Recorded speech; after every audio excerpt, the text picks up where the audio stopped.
Okay, it's working.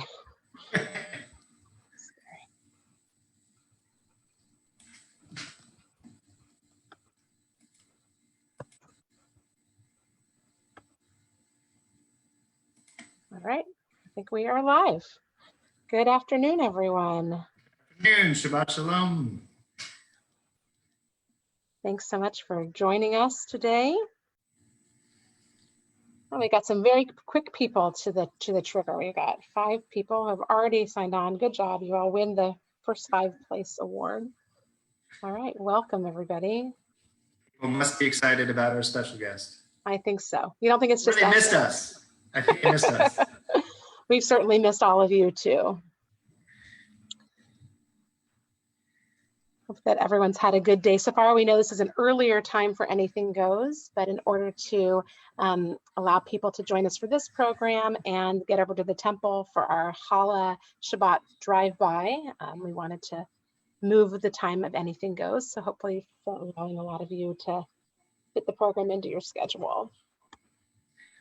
And depending on the future guests, sometimes we will need to be flexible as well. So we'll advertise it if the program is going to be hopping around to a possible different day or different time for a special week.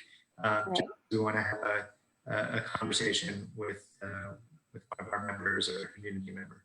Absolutely. I told Eric we could call the program Any Day Goes, Anytime Goes. Stay tuned. We're all flexible now, so it's all good. Right. It is interesting how our schedules feel to some degree more flexible. Right. I think it's the lack of driving. You know, you don't have to allow for that time, and you don't necessarily have to find childcare if you're at home. It's just a little bit more flexibility. But welcome to everyone who's here with us. If you want to say hi on Facebook, we'd love to greet you. Hi, Jan. Hi, Bobby and Kim. Hi, Heather. Welcome, everybody. We're thrilled that you're here with us. Eric, we've got about 28 people that are with us so far, which is terrific. Yeah, it's exciting. So Sharon mentioned that today we are having our first membership drive-by challah parade. So hopefully some of you saw the emails, advertisements that went out earlier in the week. It started last week. We actually had 26 families who have signed up to pick up a challah with us.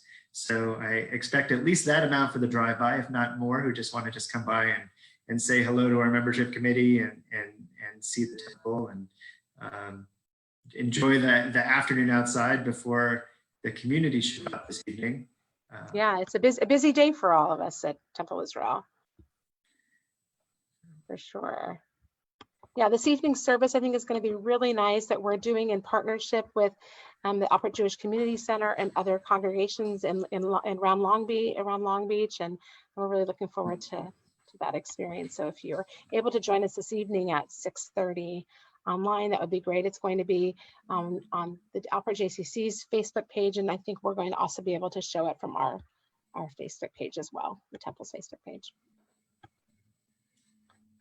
Well, in the comments, Eric, we got a lot of people who are looking forward to meeting and interacting with Dori, at least virtually. We also are excited for that conversation. Well, we're going to prolong that, and I mean, we're going to make people suffer a little bit through hearing us talk and chat about what's going on at the temple. I know yes. she wants to get into detail about talking about her vacation, and me as well. We will get to Dori. We'll get to Dori soon. We're just going to give a little bit of an update about what's going on in our community, so that people have a sense of things that we're doing, how we're moving forward. July was a little quieter, but not quiet, as we welcomed Rabbi Fox into our community and had him leading services. We've started online B'nai Mitzvah that we've had for the past couple of weeks. We have another one this weekend. Yeah, tomorrow. If any of you are available tomorrow morning and want to celebrate with Harper Hogan, our next bat mitzvah, we'd love to have you join us virtually. It really is incredible what we've been able to put together for our b'nai mitzvah over the past couple of weeks. So if you're curious to see what a bat mitzvah looks like via Zoom, tune in tomorrow at 10:30. We'll be broadcasting it right here on the Temple's Facebook page.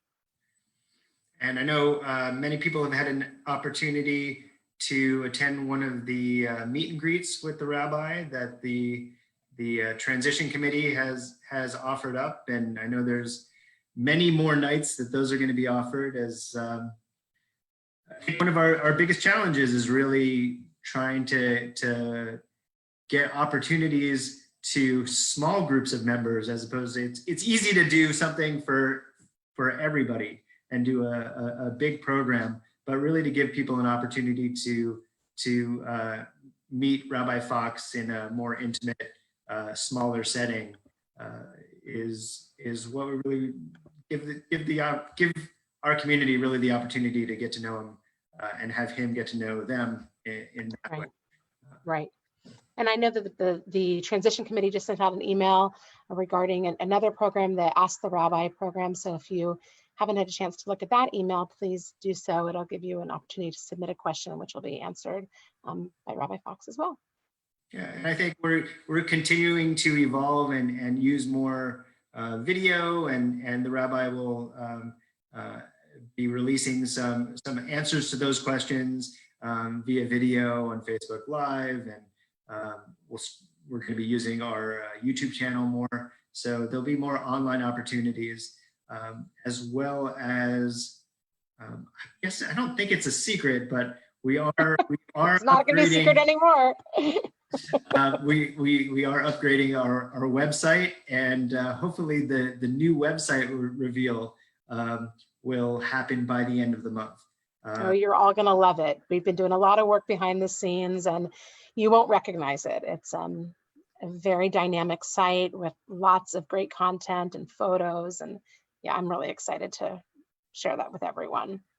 So we had a great task force working on that, a great committee, and headed by Alan Lillian, and who has really provided great leadership and been working so hard and every day, I think, on with the company that we're using for the website creation, and it really should be what we want it to be, a real representation of our community and what we want our online presence to show about us. So. Absolutely. And then, speaking of task forces, Eric, we also have our reopening task force, which has been meeting regularly to discuss under which conditions we are comfortable reopening the building and intermediate steps in the meantime. Hopefully you all received the survey we sent out this week from the task force, asking people to share some of their thoughts and feelings about reopening and what that might look like for you and your family.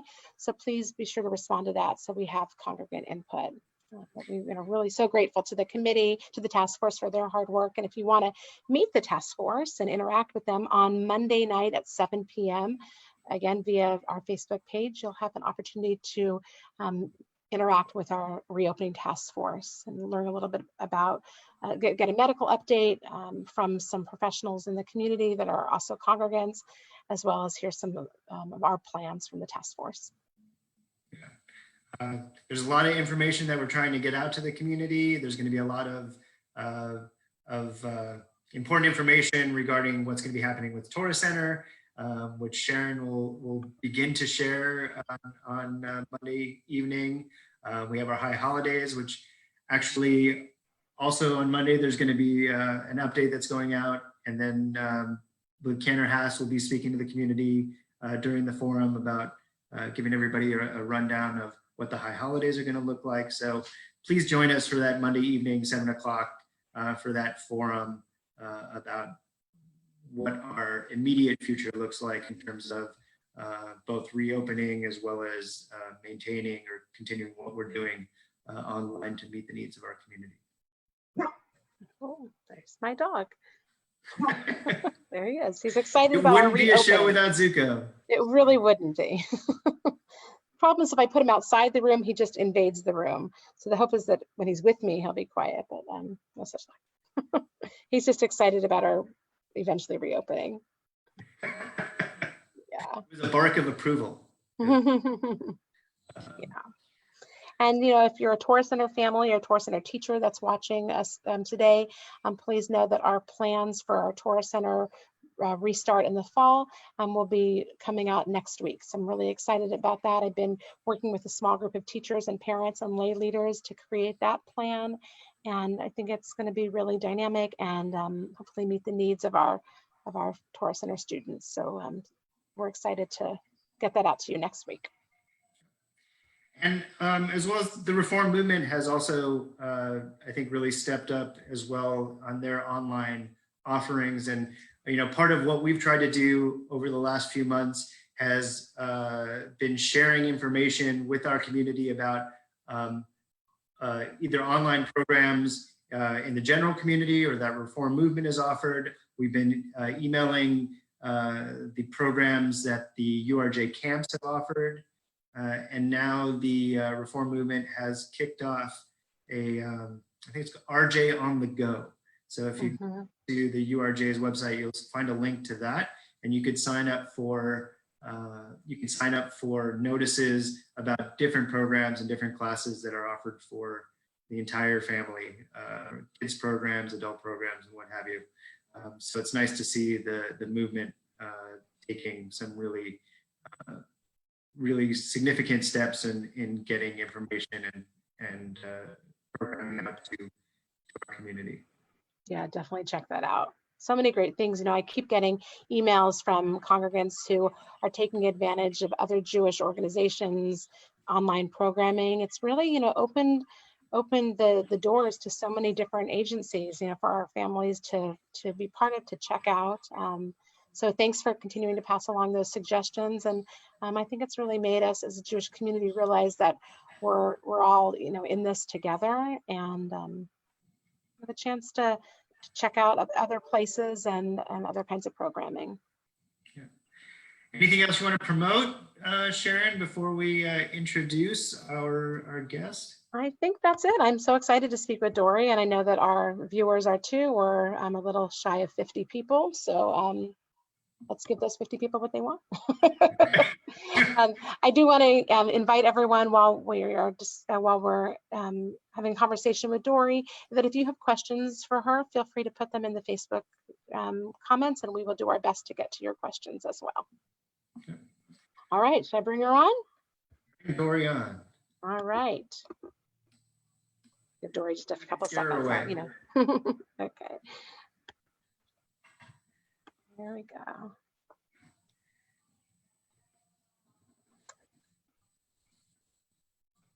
There she is. Hello. Hi, Dori. Welcome to Anything Goes. Thank you. We're so glad to have you here. It's really good to be here. Everyone, we're thrilled to introduce you all to Dori Chandler, Rabbi Fox's spouse. Perhaps some of you have had a chance to meet her when the Foxes were here in town to visit, or at the welcome parade. But otherwise, I know there are probably a lot of people, Dori, who have not yet had a chance to meet you in person. And our numbers on here on Anything Goes show that there's a great interest in meeting you. So thanks for being here. Oh, it's my pleasure. Thanks for inviting me. Sure. Give a bit of an introduction so people will get to know a little bit about you, and then we'll get talking.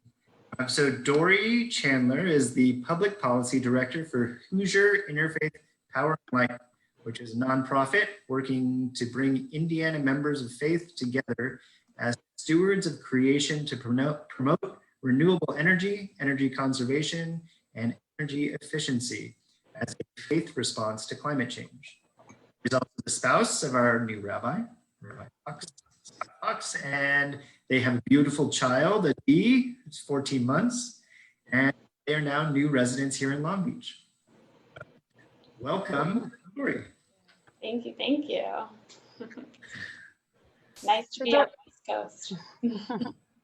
So Dori, we would love to know sort of how your first weeks here in Long Beach have been, and how your family is getting settled here. What's the adjustment been like to been to Long Beach?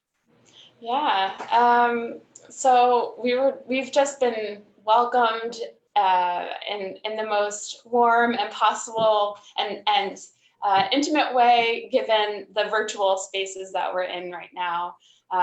We've received really delicious challah, homemade baked challah. We've gotten really good pizza.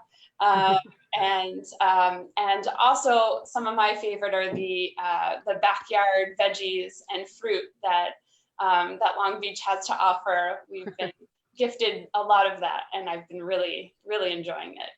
How nice. That's great. That's great.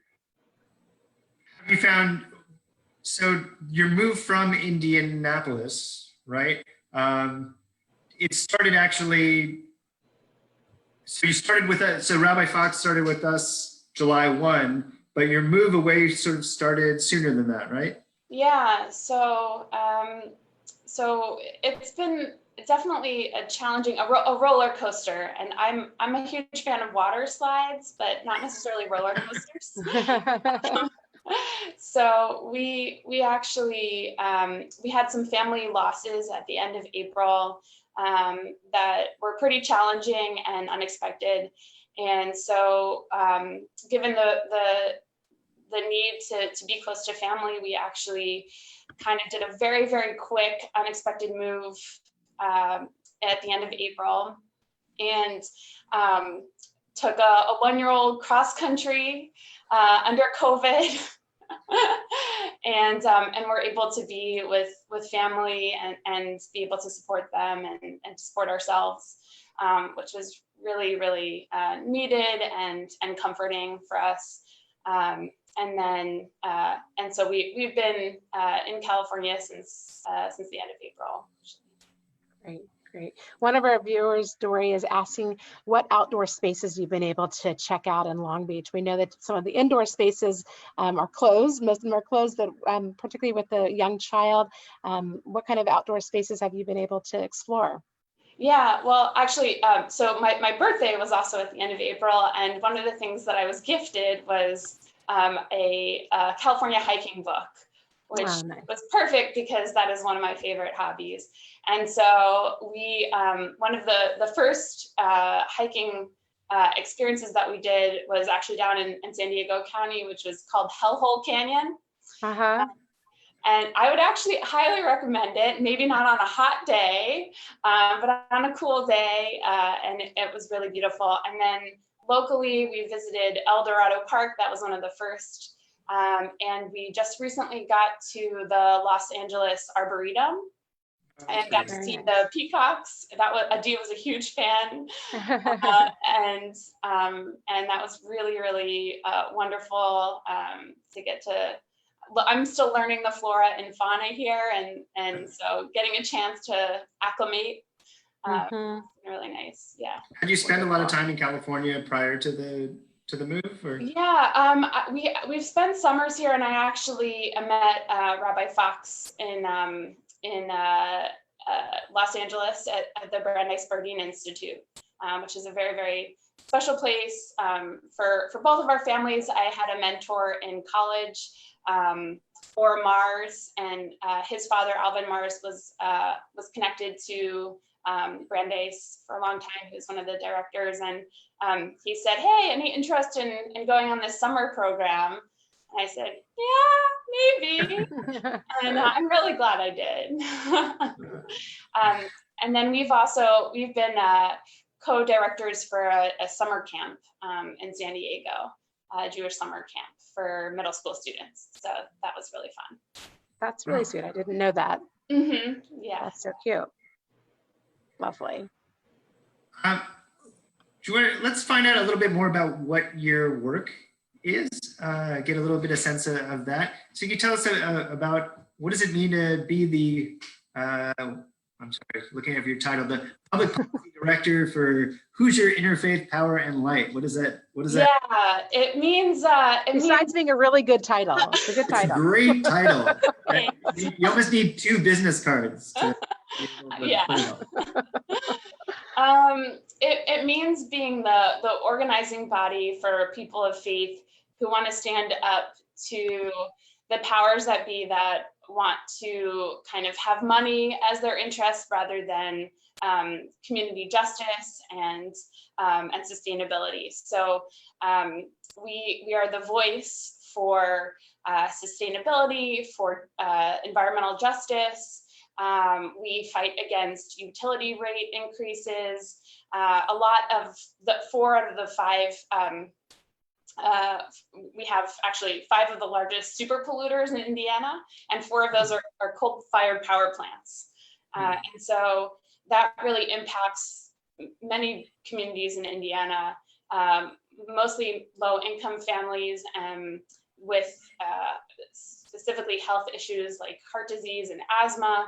And also coal ash ponds, which are kind of the remnants of what happens after you burn coal, and that pollutes waterways. So we try to bring that voice of, hey, let's transition away from those types of energy. Let's make energy affordable. Let's try to get solar panels on your house or on your congregation, and get people to start thinking about how the way that they use energy and the way that we interact with our environment on many levels has a moral imperative to shift and change. Excellent. So who are the people, are you interacting, I'm sorry, are you interacting with clergy? Are you interacting with program directors? Or do you have any political contacts? Yeah, all of the above. We hold workshops for clergy. I know a lot of clergy, especially in Indiana, who don't necessarily feel comfortable talking about this topic. So we give trainings on how to speak from the pulpit about climate change, about environmental justice.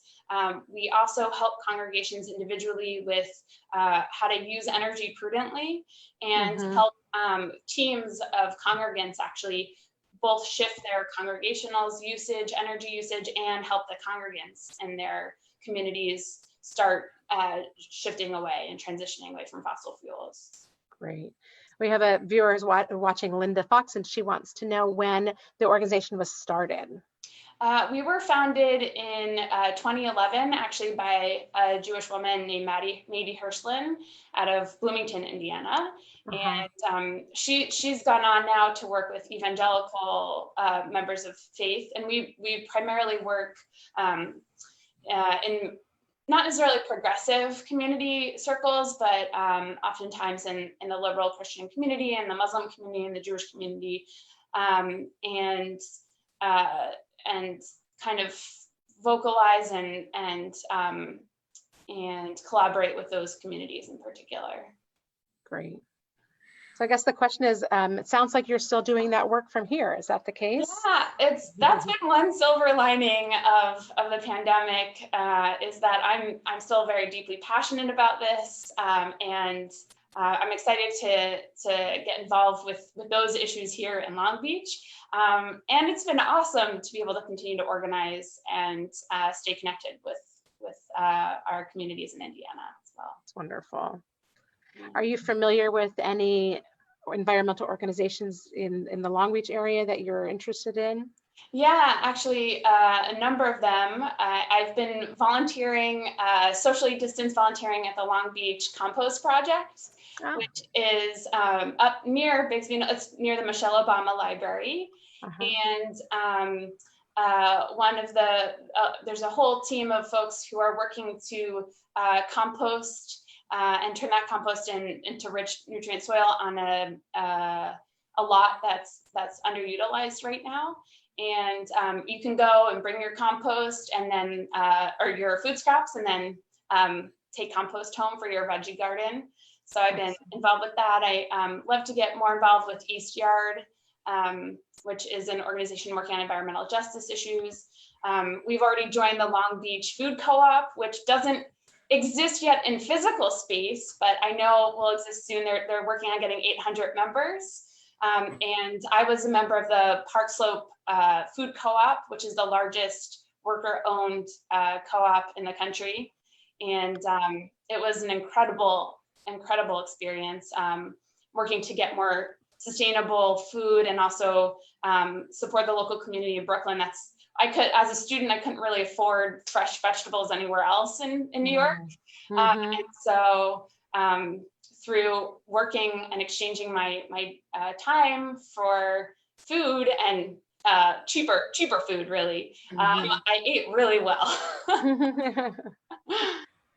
I know the tourist center, we've done trips to the community garden, that there's one close by the temple. I think it's on 10th, I believe. And then it stretches, yeah. There's also on Atherton, there's a, I think there's another, I think they were doing composting, and so I think Long Beach has a lot of those community gardening, farming programs. So you should be able to find those kind of those places to get involved with. Yeah. We found out Farm 59, which is a really great program that's up in Signal Hill, and they have veggie boxes, and I guess they also do flowers and support basically the transitioning of that spot. It was the oldest farm lot, one of the oldest farm lots of the original Long Beach community. I think there were a certain number, maybe 60 of them, and that one is the last remaining one, I think. That's great. Well, Dori, I could definitely see you're sparking an interest for a lot of our members, you know, who have kind of dabbled a little bit in some of the backyard composting and you know, vegetable gardening. So it's very exciting. And perhaps at another time I can connect you with some other congregants who I know are very passionate about those those interests. Yeah, and it sounds like a project we do an annual Make a Difference Day, which is a community interfaith program where we do community projects and from planting trees to making sandwiches for the homeless to a whole list of things. And it seems like we could start a community garden or gardening project. If we haven't done it already, I think is something that we could definitely. Yeah, I'd love to do that. I started one at the first Reformed temple I was involved in, actually. So that's only we had more more land to do that. Yeah. You have to be creative. A little bit more. Yeah, but there's a lot of enthusiasm from our viewers here that, you know, are watching today that are really excited and saying that, you know, we can definitely use your help. You're in Long Beach, Temple Israel, community at large. And Gwen Schaefer, who's watching, she says that Cal State Long Beach has community garden plots available for $100 a year when campus opens again. So another resource for people to think about.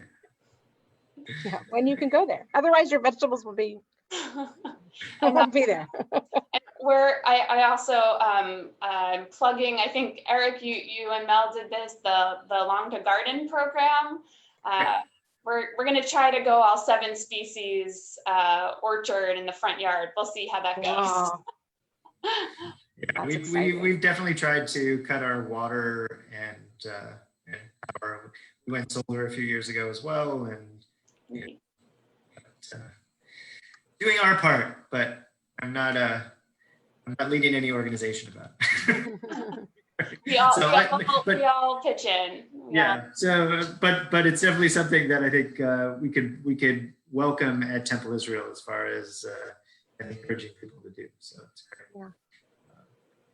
So Dori, are there other things besides the environmental things and hiking that you we know you're passionate about? Are there other hobbies or interests that you have that you'd like to tell the community about? That's a good question. I mean, Jewish stuff is a hobby. I've been involved. I went to school, to Jewish day school and Jewish high school, and I love studying. I love learning.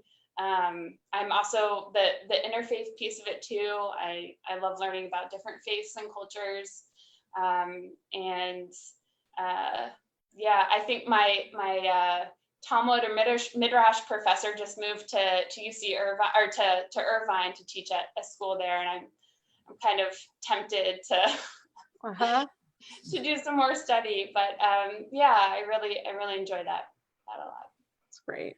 And I know that a lot of us have had a little more time consume media during the quarantine, although as a parent of a young child, maybe not for you. But are there any books or shows or movies that you've been watching? Any recommendations for our viewers? I mean, I still Masterpiece Theater and all those are still kind of, BBC. I'm a really big fan. Murder mysteries, and I'm watching one, I'm blanking out right now, but the lead character was the male star of Pride and Prejudice. So, Okay. yeah, the Keira Knightley version. Got it. Okay. Great. And how is being a mom sort of affecting everything you do in terms of work and pursuing your interests, and whether you can pursue them with a D in tow, or in every way possible, for sure. We just got sandals because Adi just started walking back in June, I guess it was. They took their first steps in Yosemite, actually, so not bad. It's pretty memorable for us as parents. It's been a blast being a parent. It is definitely the most exhausting, trying thing I've ever done. I know what you mean. But it's for sure. And it's also just so rewarding and special. So we spent a lot of time outside in nature. That's been really wonderful. I've been doing things like trying to make paper mache, which I didn't succeed the first time. Apparently wheat paste can grow things that you don't really want to be growing. So I'm going to try the glue version next. But the tactile, I'm just learning how to be a teacher again for younger kids. And exploring that with my own has been a lot of fun. A lot of times, especially with a 14-month-old, you're learning things for your own sanity also, as far as like, I'm going to keep myself busy, and this will be something that, hopefully a deal will get something out of too, but I'll start paper macheing again. that will be a fun project. So yeah, exactly. Because I know, we found projects that we've been doing with the kids just now that they've been home, and Mel and Harlan have worked on creating a solar system and painting, just things like they never would have done before, and making little marble roller coasters, and I think we all look for creative, fun ways to both educate and fill our time. So yeah, that's been getting those creative juices flowing. And one of the other hobbies that we have is biking. We just fixed up our bikes and put a little toddler seat on the back, and toddling around and biking around. So yeah, this Long Beach is a great biking city. They've made a lot of great improvements in the streets for bike safety, and a lot of places to explore via bike. And it's flat. So it's flat, yeah. Right. That is similar to Indiana, which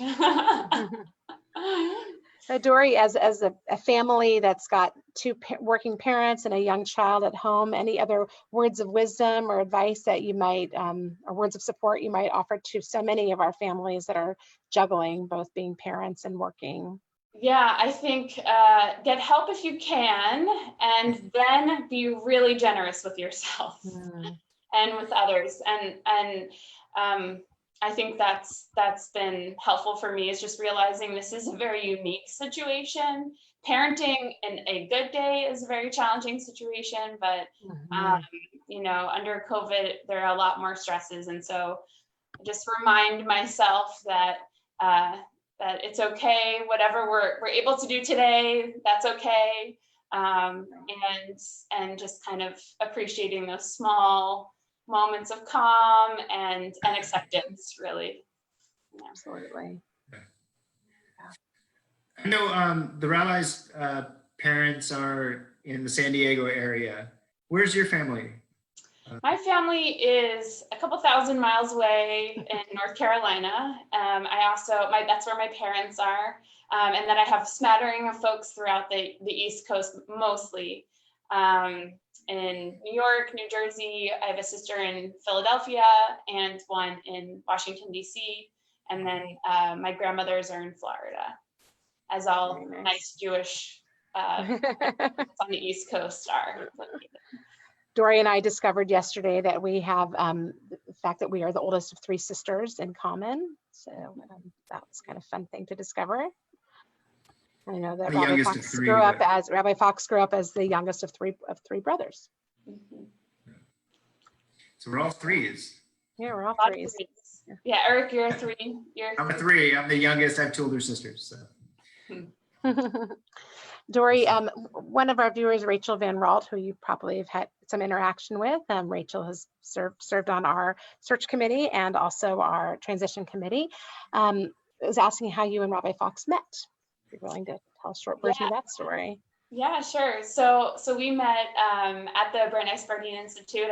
I got my friendiversary reminder from Facebook yesterday, 14 years ago at Brandeis. We met on the first day. His version and my version are slightly different. As most couples, I think. Yeah, I saw him during the Israeli dancing component, and he saw me during the opening the Torah piece, and I pointed to the Kohanic blessing, the blessing, the priestly blessing, and he said, "Oh, who's that person?" So, so we got to know each other during that time, and then talked a lot on the phone for many years, and yeah, been together ever since. Very nice. Yeah, that's an incredible program that they have run there. I think there have been many relationships that have started through that program. So it's nice to be included in that club. Yeah, it's a good club. Yeah. It's very nice. So when you first met Rabbi Fox, you obviously didn't know that he was not yet a rabbi. There were hints. Okay. Yeah, there might have been a picture of the 3 potential rabbi candidates who came out of that program at the time. I don't think I fully digested that until later. Maybe that's part of. I think we have. Did you know what you're getting into when you start dating someone or? Yeah, I'll kick that question.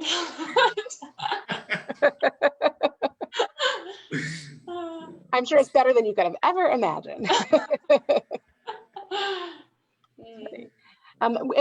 Were there things that you were particularly involved with at Indianapolis Hebrew Congregation? Things that you plugged into there, or things that you're looking forward to connecting with at Temple Israel?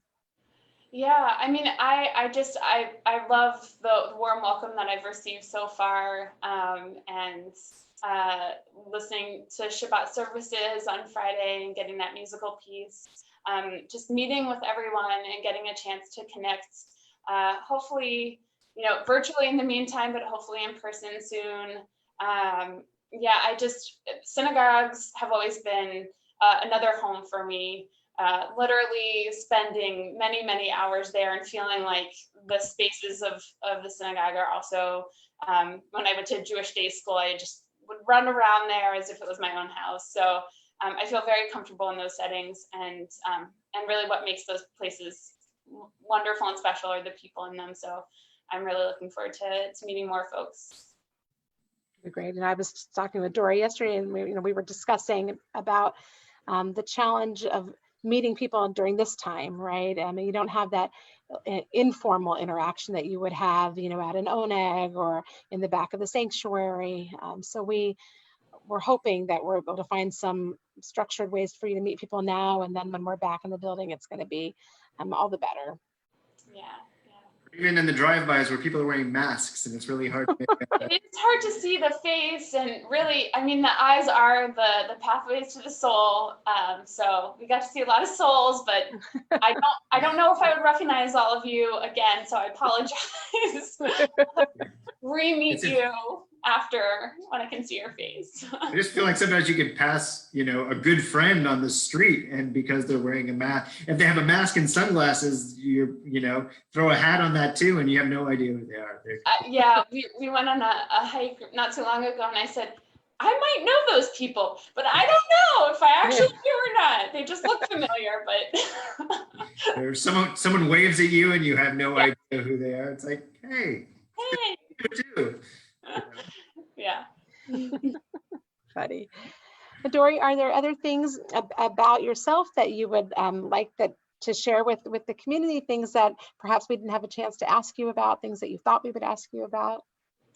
I don't know. Yeah, I'm excited to connect more. I don't think there's anything particular, but I'm happy to share and meet folks more. So. Great. If people wanted to interact with you, what is the best way for people to kind of get a hold of you? Is it via email, or how would you like people to do that? Yeah, people can email me. I'm also on Facebook, as is Hoosier Interfaith Power and Light, and a couple of the other organizations that I work with. Except for Citizens Climate Lobby, our local chapter was taken down by Facebook for apparently egregious behavior. I don't know, posting on climate change apparently is pretty polarizing. Yeah, it's taboo now, I think.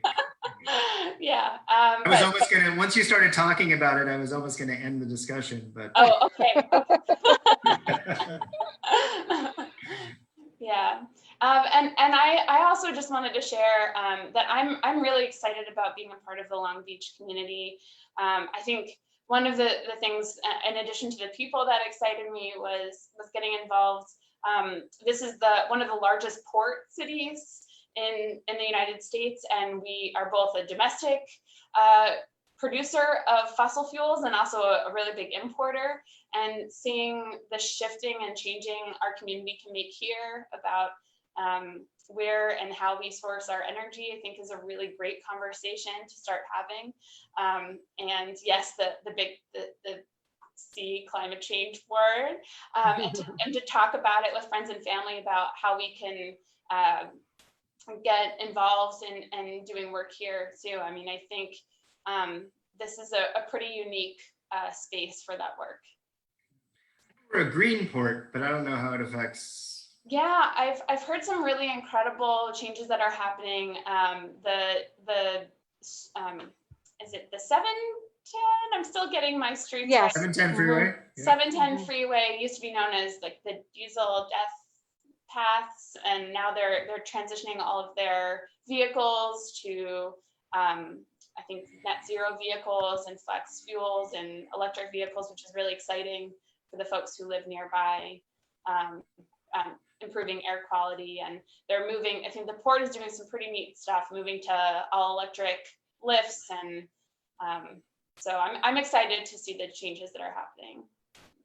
I think we have some port connections, so I think we have some. We do. One of our previous guests here on Anything Goes works for the Port of Long Beach. Yeah, Joel Pearler. So we can definitely introduce you, and you can ask questions of him, I know that, Dori, there were some people that were asking for your email address, but instead of giving it here on public on Facebook, if anyone's watching that, perhaps people, if they want to just send Charmaine or Rabbi Fox an email of Temple office, we're happy to connect you and give you Dori's email address. I think that seems that sounds good. Reasonable. I'm also available at Dori Chandler at HoosierIPL.org. That's my work. There you go. Okay. So that'll work too. Great. Okay. Any other questions in the chat, or? I think just a lot of warm words of welcome, some recommendations of like places to check out. So after we're done at some point, Dori, if you ever want to go back on Facebook, you can read through some of the recommendations of places to visit and people who are offering nice words of welcome. Well, thank you, everybody. Well, we conclude our anything goes segment with a list of questions that are inspired by the Actors Studio. James Lipton used to ask these of some of his guests. So we sort of throw a few of these questions at you just for a fun way to wrap it up. So are you ready? Mm-hmm. Good luck. I'm ready. All right. So the first question is, what is your favorite word?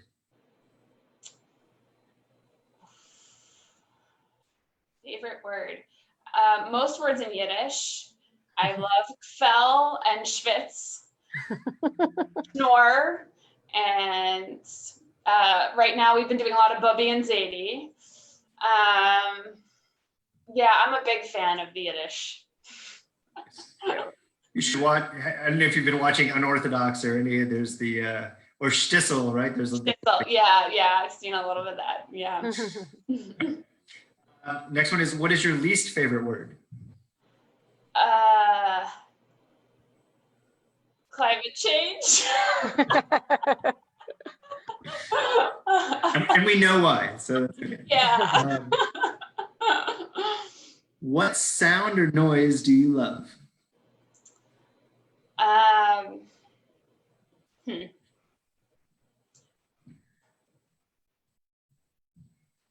I love a D baby sounds quite a bit. Yes. What sound or noise do you hate? Gas powered lawn equipment. All right. That's surprising, I guess. So other than what you do, what profession would you want to attempt? I like problem solving a lot, and I like working with community folks on that. So I'd love to explore different ways to solve problems. So that's not a very specific one. I've also worked You in— should be an executive director. What's that? Executive director? Yeah. Yeah. And lately I've actually really loved mentoring, and that's been really inspiring for me. Great. I may know the answer somewhat to this, but what profession would you not like to do? I'm assuming a gardener using gas powered.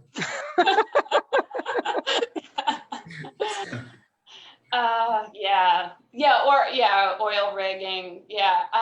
Although that might be interesting for a bit. I have a lot of respect for farmers.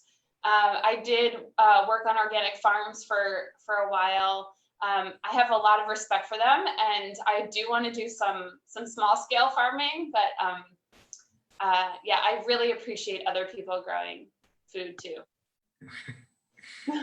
Last one is, if heaven exists, what would you like to hear God say when you arrive at the pearly gates? Booyah! Fair enough. Welcome home. Great answers. Yeah. Well, I know I want to thank you for taking the time on this afternoon and taking your non-baby time, right, with your own personal time to join us this afternoon. It's really been a pleasure getting to talk to you, getting to know you better, and introducing you to the community. Yes, thank you so much for the warm welcome. Yeah, and I echo those sentiments, and I know that the 50 or so people that have been watching today have really appreciated the chance to get to know you as well, and they look forward to meeting you in person or via email, when the time is right. And we just hope that your transition to Long Beach and to Temple Israel continues to be a smooth one. We know it's not an ideal one, but we're hoping that you're able to continue to find those silver linings, and that you find moments of meaning and support along the way. Toda rabba. B'kasha. Anyway, thank you everyone for being here with us today. It's been really great, and we look forward to seeing you for next week's Anything Goes program. Like we said over the earlier in the summer when Eric and I were doing the program, that if you have congregants that you would recommend that we interview that are doing some interesting things, or people that you want to get to know further, please send those suggestions to Eric or me. We'd love to hear them. We've got some people that we're talking about interviewing for the next few weeks, but we're always looking for new recommendations. So feel free to let us know. And Remember again, tonight's service, right? yeah, we got a lot going on, right? We've got our parade, our challah and greetings parade starting at 4, 3:30. right? 3:30. I think 3:30 to 5. Okay, I think it's 3:30 to 5. So great. So come on by and wave. If you ordered a challah, you can pick that up. Otherwise, just come by and say hello. Socially distance and with masks, please. And then tonight, as Eric said, we have our community Shabbat service in partnership with the Alfred Jewish Community Center and other area congregations, led by. that's at 6:30. It's at 6:30. Our regular service time has been 6 o'clock. So just know tonight is different. The community service starts at 6:30. And then tomorrow, of course, we've got Torah study with Rabbi Fox, followed by Shabbat services and Harper Hogan's bat mitzvah. Again, if you weren't on for the beginning of our call, we talked about how we've started our virtual B'nai Mitzvah. And if you want to see what one's like, join us tomorrow morning at 10:30 on Facebook, and then tomorrow night for Havdalah. Lots of Those links are in our email as well as on our website, so you can always find out how to access things that we're and the programming that we're doing. And we hope you do join us. Yes. So again, thank you to Dori, and thank you to everyone for joining us. And we wish you all a wonderful Shabbat ahead. Shabbat shalom all. Have a great night. Bye. Bye.